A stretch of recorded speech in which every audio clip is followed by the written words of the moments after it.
আন্দোলনে আমাদের সাথে সহমর্মিতা এবং সহযোগিতা করার জন্য আপনারা জানেন গত 5ই মে দিনে দুপুরে আমাদের একজন নারী চিকিৎসককে যেভাবে জখম, শ্লীলতাহানি এবং অপহরণের প্রচেষ্টা করা হয়েছে, যেটা সোশ্যাল মিডিয়াতে আপনারা দেখতে পেয়েছেন ভিডিও সহ।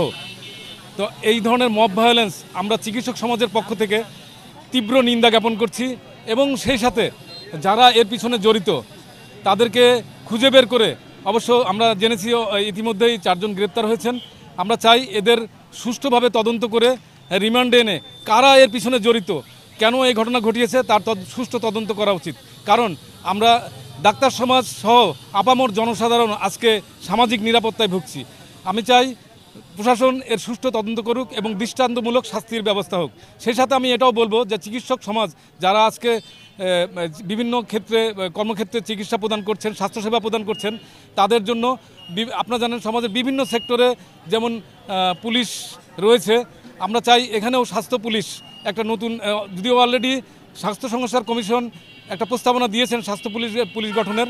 আমরা চাই যে অতি দ্রুত কর্মক্ষেত্রে নিরাপত্তা বিধানের জন্য স্বাস্থ্য সুরক্ষা আইনের পাশাপাশি অবশ্যই স্বাস্থ্য পুলিশ গঠন করা হোক।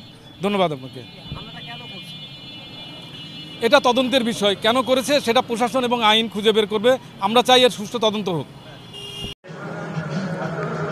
ডাক্তার শারমিন সুলতানার উপর অতর্কিত হামলা, শ্লীলতাহানিতা, জখম, ছিনতাই ও অপহরণ চেষ্টায় সাথে জড়িত সন্ত্রাসীদের দ্রুত বিচারের দাবিতে মানববন্ধন করেছে কুষ্টিয়া সর্বস্তরের চিকিৎসকবৃন্দ। আজ বেলা 11টা কুষ্টিয়া সদর হাসপাতালের সামনে অনুষ্ঠিত এই উক্ত মানববন্ধনে চিকিৎসকদের সংগঠন ড্রাবের কুষ্টিয়া জেলা শাখার আহ্বায়ক ডক্টর ফজলুল হক, সদস্য সচিব doctor Nasimuddin Bappi, Kushtia medical college শিক্ষক সমিতির আহ্বায়ক ডক্টর শহীদুল ইসলাম সহ শতাধিক চিকিৎসক, নার্স ও টেকনোলজিরা অংশগ্রহণ করেন। ঘণ্টাব্যাপী চলা উক্ত মানববন্ধনে ডক্টর শারমিন সুলতানার উপর হামলাকারীদের দ্রুত বিচার সম্পন্ন করার দাবি জানান তারা। উল্লেখ্য, গত 5ই মে সোমবার দুপুরে শহরে কোটপাড়া লাইফ ডায়াগনস্টিক সেন্টারের সামনে থেকে প্রতারণার অভিযোগ এনে ডক্টর শারমিন সুলতানের উপর অতর্কিত হামলা চালায় 20-25 জন নারী। এই সময় তাকে মারধর ও লাঞ্ছিত করা সহ তার কাছে থেকে স্বর্ণ জিনিসপত্র ছিনতাই করে নেয় বলে অভিযোগ করেন তিনি। পরে পুলিশ এসে ডক্টর শারমিন সুলতানাকে উদ্ধার করে থানায় নিয়ে যান।